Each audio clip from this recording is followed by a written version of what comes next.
ஒரு சின்ன சோதனை பாருங்கள், குவாண்டம் சோதனை. ஒரு ஜிங்க் ராடு வச்சுருக்கேன், 2 ml வாட்டர், 2 ml வாட்டர் வச்சுருக்கேன். இந்த இடத்துல 2 ml வாட்டர் வச்சுருக்கேன் பாரு, 2 ml water. Blood sample tube 3 ml. அதில் பார்த்தீங்கன்னா 2 ml வாட்டர் வச்சுருக்கேன், சாதாரண ஆர்ஓ வாட்டர் தான். இப்போ பார்த்தீங்கன்னா 0.79 அதில் 0.8 வோல்ட் காட்டுது. 0.8 வோல்ட் காட்டுதா? 0.8 வோல்ட் காட்டுது. இப்போ பார்த்தீங்கன்னா இதுதான், இது குவாண்டம் எஃபெக்ட்னு சொல்லுவாங்க.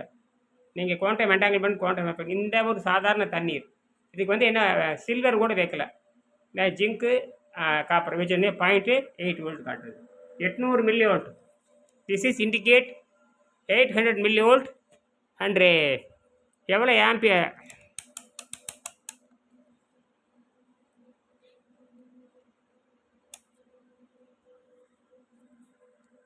4 milli amp, 3 milli amp, 4 milli amp, 5 milli amp. 4 milli amp, 5 milli amp காட்டும். சரி, 5 மில்லி ஆம்ப் காட்டும், 4 மில்லி ஆம்ப்டும் காட்டும். நன்றி.